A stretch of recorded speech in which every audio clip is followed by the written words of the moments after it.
What is going on, YouTube? Back with another video. This time, since the conference championships are over and we're getting towards the Pro Bowl and the awards ceremony as well as the Super Bowl, I decided to give my predictions for the NFL awards for this year.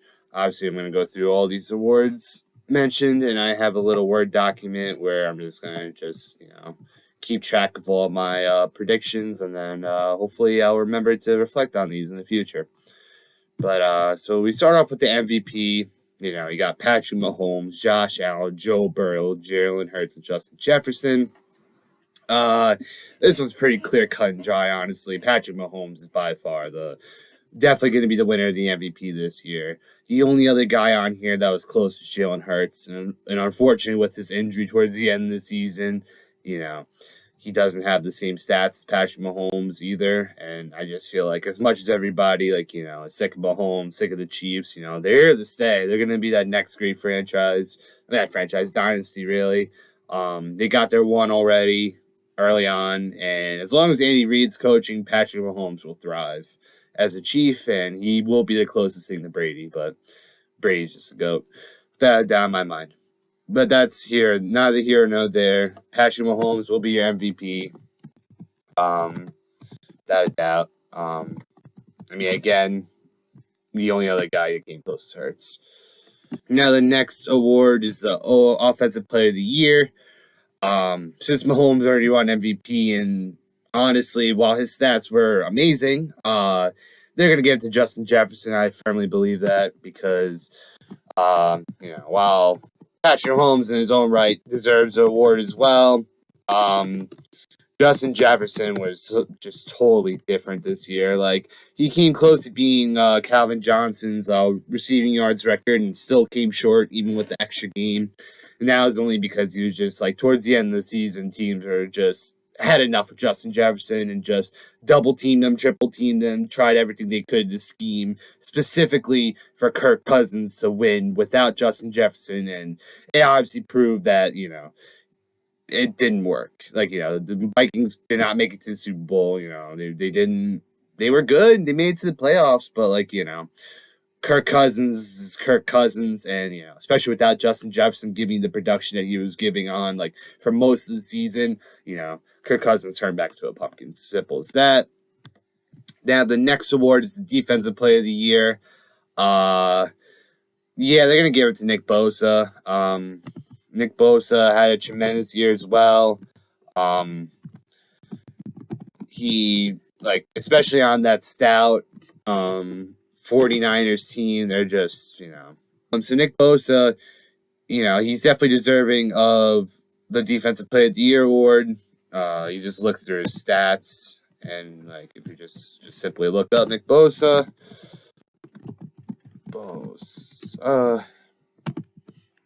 Wow, he's only 4 years in the league right now. This year, 18.5 sacks. He played 16 games, which, again, it's so hard to play a full season now, especially as they keep on adding games. Unfortunately, he missed one game. But regardless, though, he went on a streak where it looked like, first 4 games, he had a sack in a row. He missed one game with a sack, and then went on another tear of 1, 2, 3, 4, 5, 6 more games with at least a sack. And he's just an animal, just an absolute beast. No one's more deserving of this award. Yeah, Micah Parsons is a really good player, and so is Chris Jones. And Nick Bosa is just on a whole different level, man. Now, this is the first award that, looking through all these guys, I'm like, who are they going to give it to? Geno Smith, I think he would be a comeback player. I don't even know, honestly. Because it's again, you have Saquon Barkley and Christian McCaffrey, who are also very well deserving of the award, too. If they could cut this award into thirds, I feel like they should. But, they're only going to give it to one guy. While Geno Smith wasn't injured last year, or at least not injured a significant part of the season, he might have been injured, who knows. The fact that he went from a perennial backup into bringing a Seattle Seahawks team that had no business being in the playoffs this year. They had zero. every single analyst going back to the beginning of the season, so we're saying that the Seahawks are going to be comfortably the worst team in the league this year. Now, with Pete Carroll and the deadly running game they had, as long as a pretty solid defense too. I mean, their defense had definitely had their off days, but that's just football. Christian McCaffrey, man, like I remember, he had those 2 monster years where he just 1,000 rushing, 1,000 receiving one year, and then another year he almost came to 1,000 again. Like he was solely the Panthers' offense, and the fact that now the 49ers have such a great team with a full embarrassment of riches, and just now McCaffrey can relax and be used as needed. And even during the playoffs, he just had such a great run. He was just I remember even during the Eagles game, the one touchdown he did have was a really good run. He just ran through people, ran around people, over he's special too. And Saquon, I'm especially happy about Saquon, and another one of those guys who, like McCaffrey, he has to be he had to be the entire offense years ago, and then he had a couple years of consistently getting hurt, and now he's back to putting at an elite level. Now, who do I think is going to be the comeback player of the year? You know what? Call me crazy, but I think they're going to give it to Christian McCaffrey. I really do think they're going to give it to him because, even when he was on the Panthers early on in the season, stayed healthy. He was still putting up really good numbers. And I don't know, man. This one was so hard. I had to say an answer. I don't want to stall too long. But so the next award, we got the Coach of the Year award. This is another tough one. Brian Daboll of the Giants, Doug Pearson of the Jaguars, and Kyle Shanahan of the 49ers. I mean, honestly, I think Kyle Shanahan's one of the best coaches in the league, just from a schematic standpoint. Well, at least not from a schematic standpoint. I would say from a team building standpoint. He's really good at building a team. He has taken over that Niners team, and ever since he came here, he just he's just been doing so well, and they doesn't matter who's that quarterback, they somehow find success. They were one step away from the Super Bowl with a third string quarterback. And if Brock Purdy didn't get injured that game and played the entire game, who knows what could have happened? Because Brock Purdy's a very good player. More on him later. But then you have Doug Pearson, who just, another one of those coaches that, I thought he was kind of a joke at first. And then, he got the Super Bowl with the Eagles. And now, and then he went a couple years of, kind of stagnation afterwards. And then now he's with the Jaguars. And he's proving that he's a top 10 coach at least. That Jaguars team is another one of those teams that had no business being in the playoffs. And he somehow snuck in. And obviously you have Trevor Lawrence, who he's going to be one of the best quarterbacks of this generation. But the rest of that team, man, it's you have the best, you have top quarterback, but it's he's not even top yet. He still has to get through his rookie contract and actually get into his prime. But regardless, Jaguars, Doug Pearson, he's a really good coach, and Brian Daboll, the Giants, yeah. I remember when they won their first game of the season, they had a winning record, and there's some ridiculous stat of a long streak of them not having a winning record. So Daboll is doing something special with the Giants too. I think they're gonna give it to Kyle Shanahan though, because he went the furthest and he had the best record of these 3 coaches. But the other 2 guys are definitely deserving of being finalists. Without a doubt in my mind. So now we go to Assistant Coach of the Year. This one's tough. I mean, this one is more, I feel more of if you really know football, you probably know these guys the back of the hands.